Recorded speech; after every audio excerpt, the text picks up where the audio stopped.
Welcome once again. In this video, we'll study about force and the laws of motion, part 1, class 9th physics. So, सबसे पहले देख लेते हैं कि force क्या होता है. तो फोर्स तो भाई हमने 8th क्लास में पढ़ा ही था कि किसी भी चीज को पुश करना या पुल करना. तो ये जो पुश या पुल होता है, this is called a force. जैसे कि लिफ्टिंग अ बॉक्स, पुलिंग अ ड्रॉर. मतलब जब हम कोई ड्रॉर खोलते हैं या किसी बॉक्स को उठाते हैं तो हमने फोर्स लगाया ना उसको उठाने में, और ड्रॉर को खींचने में बाहर हमने उसको मतलब पुल किया है, तो वो भी एक टाइप का फोर्स हो गया. And twisting a wet cloth to squeeze out the water. कपड़े धोकर जब सुखाते हैं तो उनको स्क्वीज, उनको निचोड़ते हैं ना अच्छे से, तो निचोड़ने में हम क्या कर रहे हैं, एक्चुअली हम फोर्स लगा रहे हैं. तो बहुत सारी एग्जाम्पल्स है हमारे आसपास जहाँ पे हम फोर्स अप्लाई कर रहे होते हैं, आइदर वी पुल और आइदर वी पुश. तो ये सारी चीजें आपकी फोर्स में आती हैं. इसमें लिफ्टिंग भी हो सकती है कि आप किसी चीज को लिफ्ट कर रहे हो ऊपर की तरफ, है ना. सो ये सब फोर्स होता है. अब इफेक्ट्स ऑफ फोर्स, मतलब फोर्स की वजह से क्या क्या चीजें की जा सकती हैं. तो फोर्स की हेल्प से व्हाट वी कैन डू. सबसे पहली बात है, फोर्स को हम देख नहीं सकते. मतलब अब अगर आपने किसी को देखा कि एक इंसान ने बॉक्स उठाया है, तो आप क्या बोलोगे कि उसने फोर्स लगाया, बॉक्स उठाया, ठीक है. क्या आपको फोर्स दिखा? नहीं ना, पर आपको बॉक्स उठता हुआ नजर आया. सो दैट मीन्स कि a force can not be seen, but we can see its effects. हम उसके इफेक्ट्स को देख सकते हैं. So some of the effects of forces are, a force can move a stationary body. So एक force जो है, अगर कोई ऑब्जेक्ट खड़ा हुआ है तो अगर हम उसको धक्का दें या फिर हम उसको स्टार्ट कर दें एक्सेलरेटर देके. इंजन है सपोज, उसमें चाबी लगाई है आपने, गाड़ी में एक्सेलरेटर दिया, तो आपने पुश किया ना उसको, एक्सेलरेटर को, तभी तो वो गाड़ी आगे चलेगी. So it can move a stationary body and it can stop a moving body. अगर कोई ऑब्जेक्ट घूम रहा है, लाइक बॉल है आपकी, वो घूमते हुए आ रही है, किसी ने किक किया था, तो आप उसको रोक सकते हो ना अपना फोर्स लगा के. So a force can stop a moving body. Force एक मूविंग बॉडी को रोक सकता है. And it can change the speed of a moving object. अब अगर कोई चीज 20 किलोमीटर पर आवर की स्पीड से चल रही है, सपोज कार है, तो आपको उसे बढ़ाना है, स्पीड तेज करनी है, तो आप एक्सेलरेटर दबाएंगे, आप उसको पुश करेंगे एक्सेलरेटर को, तो स्पीड चेंज हो जाएगी ना. या फिर आप ब्रेक अप्लाई करेंगे तो स्पीड कम हो जाएगी. So it means it can change the speed of a moving object and it can change the direction of a moving object. अब वो डायरेक्शन भी चेंज कर सकता है अगर कोई ऑब्जेक्ट ऑलरेडी मूव कर रहा है तो. For example, while playing cricket और इन अ फुटबॉल मैच और अ हॉकी मैच, जब बॉल आती है एक प्लेयर की तरफ तो वो उसको अपोजिट डायरेक्शन में फेंकता है ना. तो यानी कि जिस डायरेक्शन में बॉल आ रही थी वो उसके अपोजिट डायरेक्शन में जाएगी अब. सो it can change the direction of a moving object. एक फुटबॉल मैच में बॉल कितनी बार डायरेक्शन चेंज करती है, मतलब जो खेल रहे होते हैं वो उसका डायरेक्शन चेंज करते हैं. So they are applying force to change the direction of a moving object there. And then it can change the shape and size of the body. कभी कभी होता है कि हमने फोर्स अप्लाई किया और जिस ऑब्जेक्ट पे अप्लाई किया उस ऑब्जेक्ट का शेप या साइज दोनों में से कुछ चेंज हो जाता है, या फिर हो सकता है दोनों ही चेंज हो जाए. फॉर एग्जाम्पल, एक बलून है, आपने उसको दोनों हाथों से प्रेस किया हुआ है, इतना किया है कि वो फट नहीं रहा है, तो ऑब्वियसली उसकी शेप चेंज होगी. आप क्ले लेते हो, तो क्ले को जब हम मोल्ड करते हैं, डिफरेंट शेप्स में डालते हैं, तो उसकी भी शेप चेंज हो जाती है. और सेम वे डो है, मतलब आटा गूंदा हुआ है, तो उससे भी जब रोटी बेलते हैं सो वहां पे भी उसका शेप चेंज होता है, साइज भी ऑफ कोर्स चेंज होता है. So it can also change the shape and the size of the body. So these are some of the effects of the force. आप you can see in the diagram as well कि ये different types of है कि क्या हम मतलब force को कैसे कैसे यूज कर रहे हैं यहाँ पे. तो आप डायग्राम्स में भी देख सकते हो. एंड नाउ नेक्स्ट आता है कि फोर्स ना दो टाइप के होते हैं, एक तो बैलेंस्ड फोर्स और अनबैलेंस्ड फोर्सेस. अब ये क्या चीज है भाई, देखो, जैसे एक कोई ऑब्जेक्ट है तो हो सकता है उस पे बहुत सारे फोर्सेस एक साथ लग रहे हो, है ना.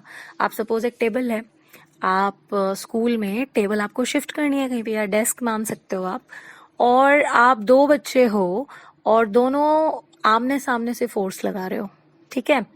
वो कह रहा है कि नहीं भाई मैं इधर से लगाऊंगा, और दूसरा कह रहा है नहीं मैं तो इधर से लगाऊंगा।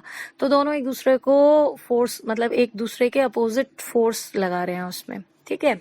अब क्या होगा कि, और सपोज दोनों एक बराबर ही ताकतवर हैं, तो भाई डेस्क तो कहीं खिसकेगा नहीं, वो तो वहीं अटक जाएगा, वहीं रह जाएगा। तो इसका मतलब दोनों तरफ से सेम फोर्स लग रहा था, और फोर्स की यूनिट तो हमें मालूम है न्यूटन होती है। तो दोनों तरफ से सपोज 5 न्यूटन फोर्स लग रहा था। तो अब इनका रिजल्टेंट क्या हो जाएगा, क्योंकि वो तो कहीं हिला ही नहीं, वो तो वहीं रह गया, तो रिजल्टेंट तो 0 हो जाएगा। इसका मतलब ये कैसा फोर्स है, बैलेंस्ड फोर्स है ना। मतलब दोनों तरफ से इक्वल फोर्स लग रहा था, और उसमें उस फोर्स की वजह से कोई भी चेंज नहीं आया, तो ये क्या हुआ आपका बैलेंस्ड फोर्स हो गया। जैसे कि अब हम यहाँ पे देख लेते हैं balanced force. If the resultant of all the forces acting on a body is 0, अगर किसी ऑब्जेक्ट पे जितने भी फोर्सेस लग रहे हैं, चारों तरफ से लग रहे हो चाहे, उन सब का रिजल्टेंट अगर निकाला जाए तो वो 0 है। सो फोर्सेस को कहा जाएगा बैलेंस्ड फोर्सेस।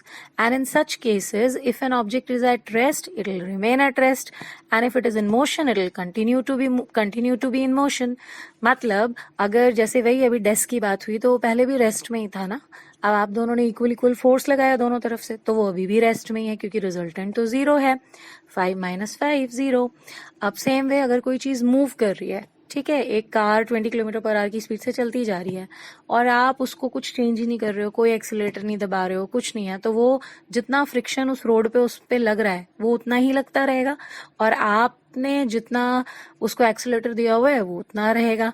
तो ये दोनों बराबर है, वो इक्वली चलती ही रहेगी ना, उसमें कोई चेंज नहीं आ रहा है। तो अगर वो मोशन में है, लेकिन कैसे मोशन में, यूनिफॉर्म मोशन में, ठीक है, तो it will remain in uniform motion. So example है इन अ टग ऑफ वॉर, जैसे कि जो रस्सी वाला गेम होता है ना, जिसमें दोनों तरफ टीम होती है और रस्सा खींचते हैं। सो अगर दोनों ही टीम इक्वल फोर्स अप्लाई करें, दोनों ही team, so then the resultant force will be 0 ना। मतलब वो दोनों की तरफ से जहां जहां वो पोजीशन पे खड़े हुए हैं वो वहीं खड़े रहेंगे, कोई भी गिरेगा ही नहीं इधर उधर। सो वहां पे आपका रिजल्टेंट फोर्स 0 हो गया। एंड जो फोर्सेस लग रहे हैं दोनों तरफ से, they are called the balanced forces. Okay, so here in figure A a diagram is given. एक टॉय कार है जिसको एक इधर से फिंगर से उसको पुश कर रहे हैं और एक दूसरी साइड से फिंगर से पुश कर रहे हैं, and we have observed here कि ये कार मूव नहीं कर रही है। सो इट मीन्स कि दोनों तरफ से इक्वल अमाउंट में फोर्स लग रहा है, तो रिजल्टेंट फोर्स हो गया 0, and these two forces are the balanced forces. Same way next है a heavy box is there. काफी हेवी बॉक्स है, और वो ऐसे ही रखा हुआ है, ठीक है, and we are pushing it, हम इसको पुश कर रहे हैं एक साइड से। देखिए लिखा हुआ है फोर्स ऑफ आर पुश, तो हम उस डायरेक्शन में पुश कर रहे हैं, लेकिन वो खिसक नहीं रहा है अपनी जगह से। तो क्यों नहीं खिसक रहा होगा, कई सारे रीजन होंगे। देखो अब इस पे कितने फोर्सेस लग रहे हैं इस वक्त। एक तरफ तो फोर्स ऑफ आर पुश है, और दूसरी तरफ फोर्स ऑफ फ्रिक्शन है। इसका मतलब अभी जो हम धक्का मार रहे हैं वो उतना ज्यादा नहीं है कि फोर्स ऑफ फ्रिक्शन को ओवरकम कर सके। मतलब जितना फोर्स ऑफ फ्रिक्शन उस पर लग रहा है ना, उतना ही हमने फोर्स लगाया है अपने पुश का, तो इसलिए वो मूव नहीं कर रहा। और दूसरे 2 फोर्सेस और लग रहे हैं इस पे। एक तो हैवी है काफी, रखा हुआ है ग्राउंड पे, तो उस पे फोर्स ऑफ ग्रेविटी भी लग रहा है, एंड ऊपर की तरफ से force of reaction exerted by the ground. मतलब एक तो फोर्स ऑफ ग्रेविटी लग रहा है जिसकी वजह से वो नीचे रखा हुआ है, ठीक है। अब क्योंकि फोर्स ऑफ फ्रिक्शन है आगे और फोर्स ऑफ आर पुश भी है, लेकिन ऊपर की तरफ एक, क्योंकि जहां पे भी आप फोर्स लगाते हो ना, उसको बैलेंस करने के लिए दूसरी साइड से जरूर एक फोर्स होना चाहिए। तो यहाँ पे एक जो दूसरा फोर्स लग रहा है ऊपर की तरफ, that is force of reaction exerted by the ground. मतलब ग्राउंड भी बॉक्स पे एक फोर्स लगा रहा है नीचे से, ठीक है, क्योंकि उसके ऊपर कोई भी चीज जब रखी होगी किसी टफ चीज से, तो वो भी तो फोर्स लगाएगा ना उसकी तरफ। तो this is the force of reaction exerted by the ground. तो हमने देखा यहाँ पे चारों फोर्सेस बैलेंस कर रहे हैं, ऊपर नीचे वाले दोनों बैलेंस कर रहे हैं एक दूसरे को, और लेफ्ट राइट वाले भी बैलेंस कर रहे हैं। तो जब चारों का रिजल्टेंट निकलेगा तो दैट विल बी 0, तो हमारा बॉक्स कहीं पे भी मूव नहीं करेगा। And this is also one of the example of balanced forces. अब एक और चीज है कि balanced forces can not produce motion in a stationary object और स्टॉप अ मूविंग बॉडी, है ना। हमने यही पढ़ा अभी कि बैलेंस्ड फोर्स से अगर कोई ऑब्जेक्ट रेस्ट में है तो वो रेस्ट में ही रहता है, और अगर मोशन में है, यूनिफॉर्म मोशन में है, तो वो यूनिफॉर्म मोशन में ही रहता है।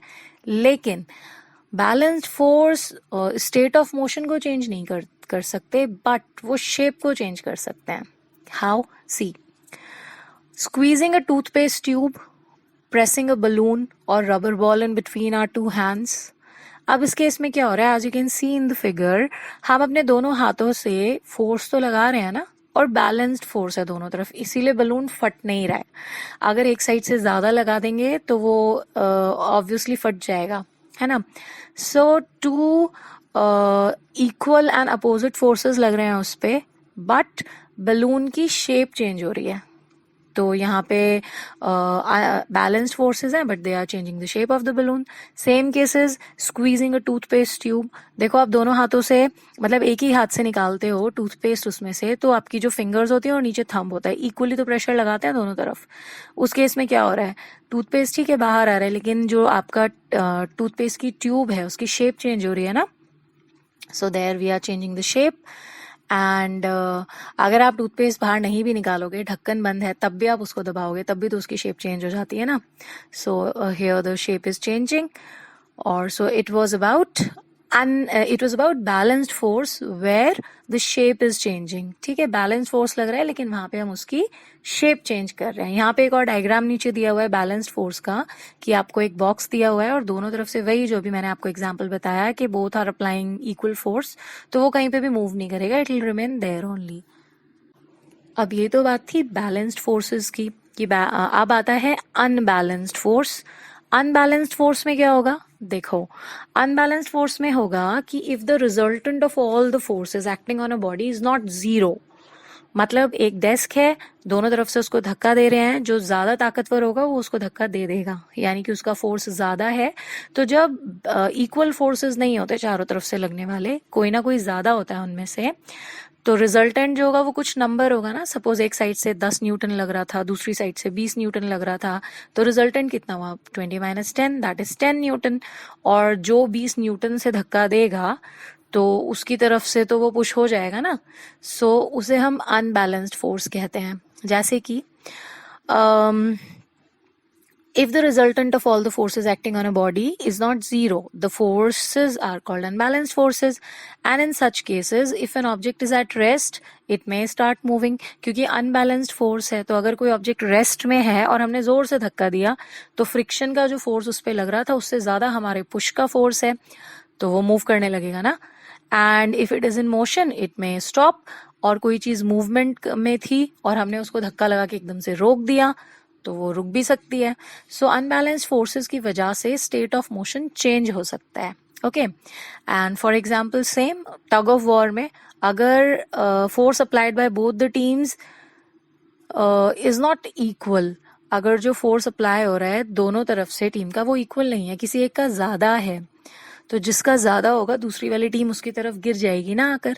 सो यहाँ पे आपका अनबैलेंस्ड फोर्स हो गया, जैसे कि नीचे शो किया है 400 और 300. सो 400 न्यूटन जिनकी तरफ है वो 300 वालों को अपनी तरफ खींच लेंगे ना. And another is rocket. जब हम रॉकेट को लॉन्च करते हैं तो रॉकेट लॉन्च होता है एस्केप वेलोसिटी से. ठीक है, मतलब अर्थ की एस्केप वेलोसिटी है 11.2 किलोमीटर पर सेकेंड. अगर हम रॉकेट को 11.2 किलोमीटर पर सेकेंड से ज्यादा स्पीड से लॉन्च करते हैं, छोड़ते हैं, तो क्या होता है, इट ओवरकम्स द ग्रेविटी. वो ग्रेविटी से ज्यादा होता है और ग्रेविटी को तोड़कर, धरती की ग्रेविटी को तोड़कर वो स्पेस में चला जाता है. तो यहाँ पे भी अनबैलेंस्ड फोर्स हो गया. अदरवाइज एक सिंपल रॉकेट है, ऐसे ही खड़ा हुआ है बस, अभी हमने उसको लॉन्च नहीं किया, स्पीड नहीं दी, तो वो अपने आप थोड़ा ना उड़ जाएगा. It will be balanced by the gravity of the earth. लेकिन जैसे ही उसको स्पीड देते हैं इतनी, तो उसका जो ये वाला फोर्स है वो ज्यादा हो जाता है ग्रेविटी से.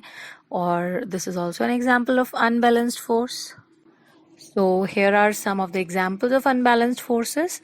Like if we are holding a bucket of water in our hand above the ground, then the force of gravity acting on the bucket is balanced by the upward force of our hands. ठीक है, अगर हमने एक बाल्टी को पकड़ा हुआ है अपने हाथ से, भरी हुई बाल्टी है, उसे हाथ से पकड़ा हुआ है, तो वो उसी पोजीशन में रहती है। क्यों रहती है? क्योंकि हमने जो हाथों से अपना मस्कुलर फोर्स लगाया हुआ है, that is equal to the force of gravity. वो फोर्स ऑफ ग्रेविटी से बैलेंस हो रहा है, हमने उतना फोर्स लगाया हुआ है, तो वो बाल्टी वहीं रहती है। लेकिन अगर बाई चांस वो हमारे हाथों से गिर जाए, इफ वी रिलीज इट, या फिर बहुत भारी हमने छोड़ दी हाथों से, तो क्या वो वहीं पे अटकी रहेगी? नहीं अटकेगी ना, क्योंकि उस वक्त ग्रेविटी का जो फोर्स है, gravitational force, that will become more than our muscular force. हमने तो मस्कुलर फोर्स को छोड़ ही दिया, तो वहां पे ग्रेविटी ज्यादा हो जाएगी and it will cause unbalanced force, और उसकी वजह से the bucket will fall to the ground. Same is tug of war, अभी आपको बता दिया था पीछे ही, एक एग्जाम्पल दी ही है। उसमें था कि अगर एक टीम का ज्यादा फोर्स लग रहा है तो वो दूसरी टीम को अपनी तरफ खींच लेते हैं। But what if a team suddenly releases the rope? क्या हो अगर एक टीम सडनली छोड़ दे रोप को, अचानक से वो छोड़ देगी, तो देखो एक तरफ से ए और बी दो टीम्स हैं, ठीक है। ए टीम 400 न्यूटन लगा रही थी फोर्स, और जो बी टीम है वो 300 लगा रही थी।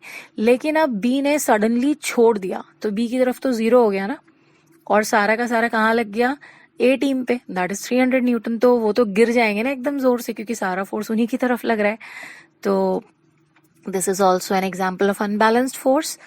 अब इमेजिन करो if there were no unbalanced forces of friction, no air resistance. अगर कोई अनबैलेंस्ड फोर्स नहीं होता फ्रिक्शन का, मतलब एक ऑब्जेक्ट ने चलना मूव किया, ठीक है, चलना शुरू किया सॉरी, सो उसमें ना तो फ्रिक्शन लग रहा है, सपोज फ्रिक्शन 0 हो गया बिल्कुल, और ना ही एयर का रेजिस्टेंस लग रहा है, वो भी बिल्कुल 0 हो गया। तो कैन यू इमेजिन क्या होता उस ऑब्जेक्ट के साथ? अरे the object will go on moving for ever, वो घूमता ही रहता, कभी रुकता ही नहीं जिंदगी में, ठीक है। So it is also an example of unbalanced force, क्योंकि दूसरी तरफ से उसको बैलेंस करने के लिए कोई फोर्स ही नहीं लगता। Okay, so it was about balanced and unbalanced forces. चलिए अब नेक्स्ट पढ़ते हैं न्यूटन्स लॉज ऑफ मोशन।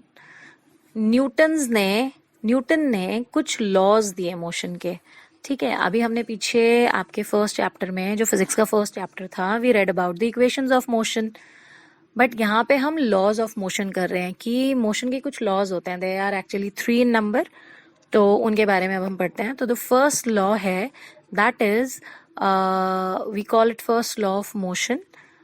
तो उसके अकॉर्डिंग क्या होता है, देखो सबसे एक इम्पॉर्टेंट बात है यहाँ पे जो लर्न करनी है, that is if an object is in motion, ठीक है। अगर एक ऑब्जेक्ट मोशन में होता है, तो जब तक आप उसे रोकोगे नहीं ना, तो उसकी टेंडेंसी होगी कि वो मोशन में ही रहे। और अगर कोई ऑब्जेक्ट रेस्ट में है, तो वो जल्दी से उस रेस्ट की पोजीशन को छोड़ना नहीं चाहता। It tends to remain in that resting position only. मतलब जो भी ऑब्जेक्ट जिस पोजीशन में है वो उसी पोजीशन में रहना चाहता है, बहुत जल्दी से चेंज नहीं होता, ठीक है।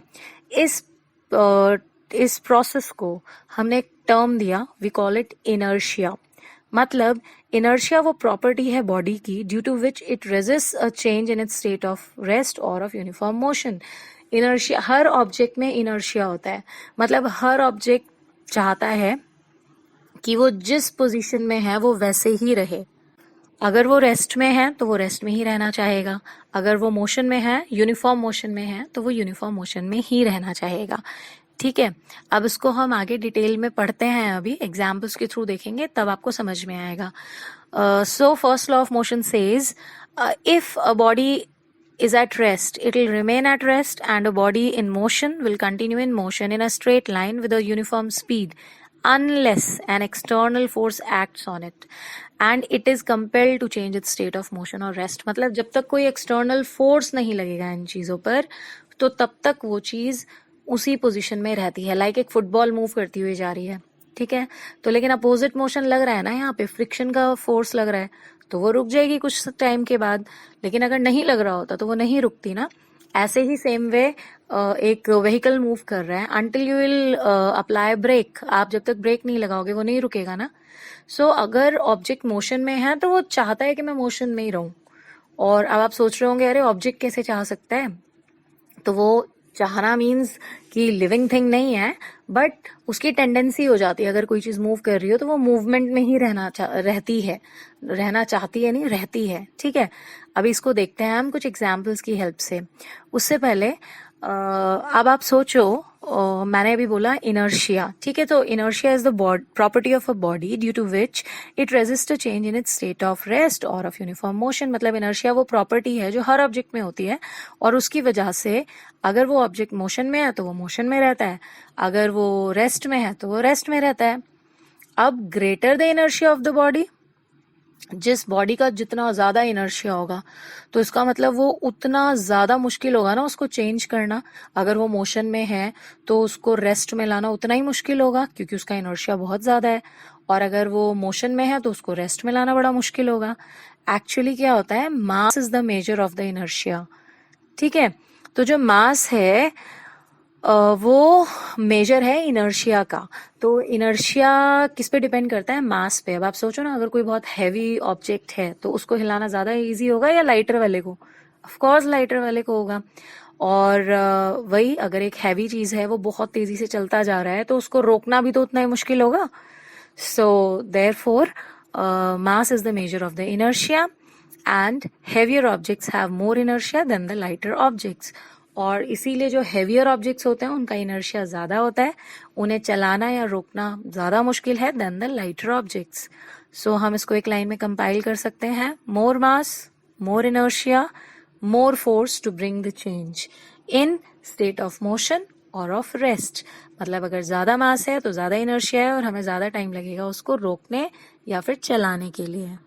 आप यहाँ पे एग्जाम्पल में देख सकते हो, फुटबॉल वॉज एट रेस्ट, और unless acted on by an unbalanced force, किसी ने किक किया उसको तो वो फ्रिक्शन के फोर्स से ज्यादा था तो वो मूव कर गई। अब जब वो एक कहीं पे हिट करेगी वो फुटबॉल, तो हिट करने की वजह से जो वो हार्ड सरफेस है जहाँ पे उसने हिट किया है तो वहां से भी उसको बाउंस बैक होगा ना, और वो फिर वापस आएगी।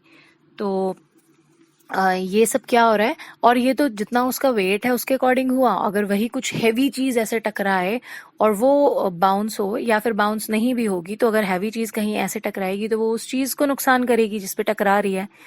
सो इट वॉज अबाउट कि मोर मास है तो ज्यादा इनर्शिया है, ठीक है। अभी और फर्दर एग्जाम्पल्स हैं, इसके प्रैक्टिकल एप्लीकेशंस भी हैं, वो देखते हैं अब हम। देखो जैसे यहाँ पे है, ए फिगर है, a real car has more inertia and is very difficult to move. और बी में, a toy car has less inertia and is relatively easy to move. हमने एक बड़ी सी रियल वाली कार ली, आप उसको धक्का दीजिए, और साइड में एक छोटी सी टॉय कार रखी है उसको धक्का दीजिए। क्या बड़ी वाली कार को हिलाना इजी होगा? ऑफ कोर्स नहीं होगा, क्योंकि उसका इनर्शिया बहुत ज्यादा है। इनर्शिया ज्यादा है मीन्स मास बहुत ज्यादा है। और सेम वे टॉय कार है तो टॉय कार को हिलाना बहुत आसान है क्योंकि इनर्शिया बहुत कम है, उसका मास बहुत कम है। So from all the discussion that we have done regarding inertia, we can conclude that to overcome inertia and to make a body move from rest, we must apply an external force. मतलब अगर हमें inertia को overcome करना है सो हमें एक external force लगाना होगा। जब तक हम एक्सटर्नल कोई बाहर से फोर्स नहीं लगाएंगे तब तक जो चीज मोशन में है, यूनिफॉर्म मोशन में, वो वैसे ही रहेगी, और जो रेस्ट में है वो वैसे ही रहेगी। Newton's first law of motion is also known as Galileo's law of inertia. क्योंकि यहाँ पे इनर्शिया की बहुत बात हो रही है और ये पूरा डिपेंड करता है फर्स्ट लॉ इनर्शिया पे, सो इसको हम गैलीलियोज लॉ ऑफ इनर्शिया भी कहते हैं क्योंकि इनर्शिया की टर्म गैलीलियो ने दी थी। So first law of Newton's first law of motion या फिर गैलीलियोज लॉ ऑफ इनर्शिया। अब देखो इसके लिए भी एक एग्जाम्पल देख लेते हैं और इसको आपको प्रैक्टिकली करके भी दिखाते हैं अभी, ठीक है। See we have taken a glass tumbler, हमने ग्लास टम्बलर लिया, और अगर वो हैवी है तो ऐसे ही चल जाएगा, और थोड़ा लाइट है तो आप उसमें पानी भर सकते हैं। Okay, now what you are doing कि as shown in the figure, हमने एक छोटा सा कार्डबोर्ड या फिर हम नॉर्मल एक पेपर का कार्ड जैसा जो होता है वो हमने इस पे रखा है स्क्वायर शेप्ड, और सेंटर में उसके बिल्कुल कि ग्लास के जस्ट ऊपर है वहां पे कॉइन रखा है। ओके, अब आप सोचो अभी जब ये इस पोजीशन में है तो इस पोजीशन में क्या हो रहा है, इस पोजीशन में एक्चुअली ये रेस्ट में है, जो कॉइन है और जो कार्ड है और जो ग्लास है सब कुछ रेस्ट में है ना अभी।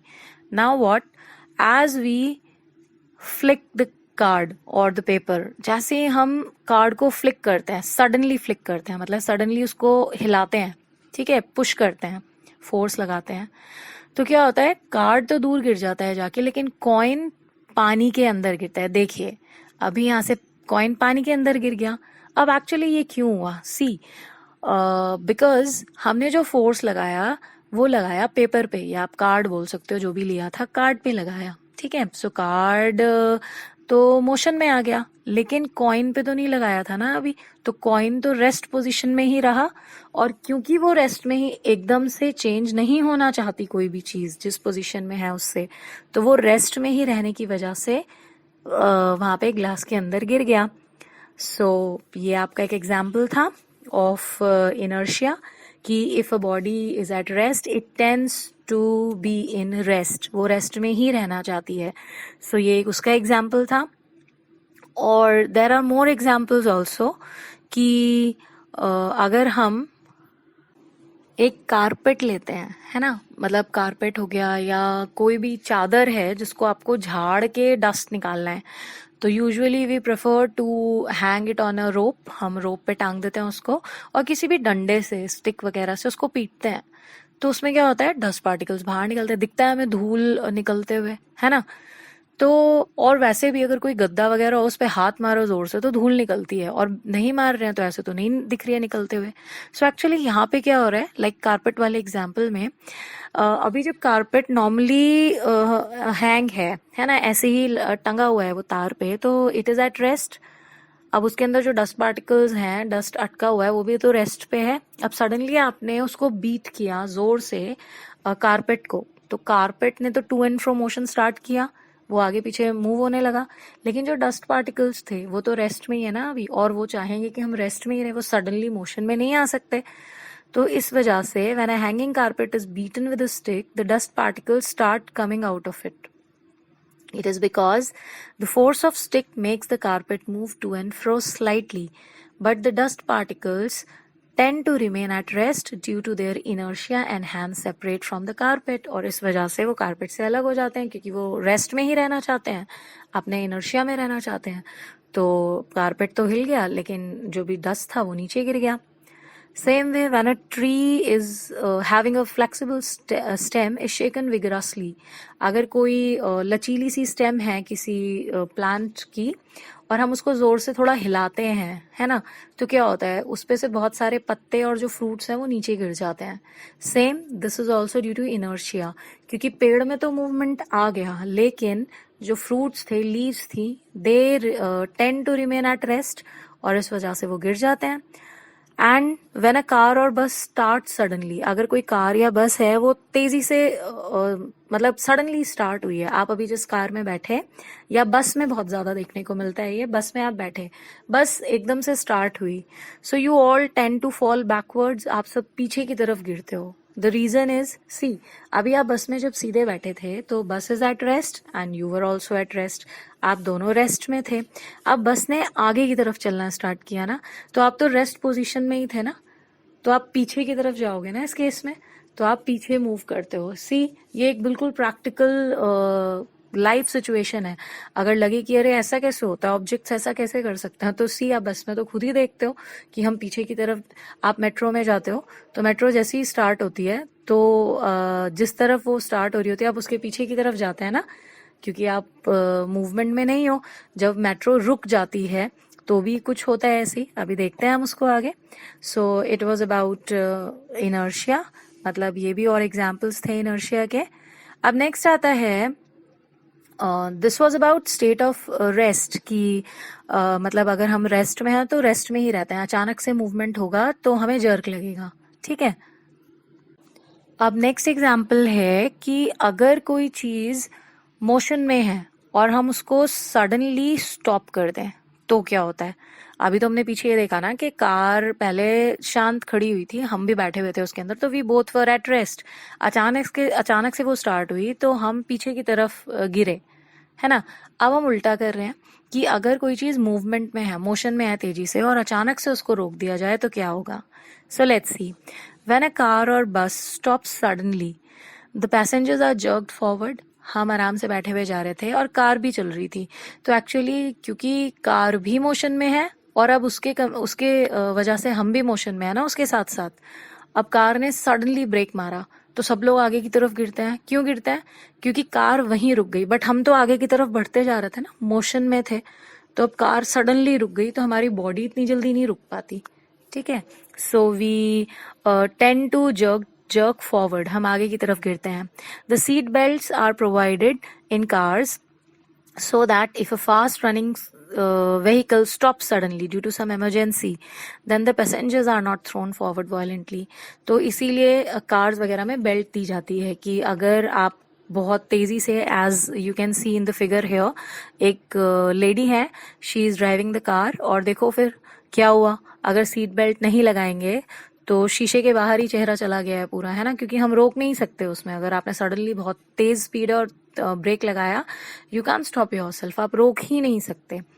ये साइंस है, क्योंकि है ना, इनर्शिया है वो, तो आप रोक ही नहीं सकते उसको। So therefore seat belts are provided and we must wear them. अब नेक्स्ट है, it is dangerous to jump out of a moving bus. अब तेज बस चल रही है, अब बीच में रुकी थोड़ी सी, अभी तक जब बस चल रही थी तो आप भी मोशन में हो बस के साथ, अब बीच में बस हल्की हुई थोड़ी सी और वहां पे आपको उतरना है। तो आप सडनली अगर बस ऐसे ही उतर जाओगे तो you will definitely fall and you will be hurt badly, बहुत बुरी तरीके से चोट लग जाएगी। इसीलिए आपने देखा होगा, अगर थोड़ी सी चलती है बस, हल्की सी चल रही है और लोग उतरते हैं उसमें, जिनको प्रैक्टिस होती है, तो वो उसके साथ साथ उसी डायरेक्शन में भागते हैं थोड़ी देर, है ना। क्यों? क्योंकि एकदम से स्टेट ऑफ मोशन से रेस्ट में आ जाएंगे सडनली, तो ग्राउंड से बहुत तेज चोट लगेगी उनको, वो गिर जाएंगे।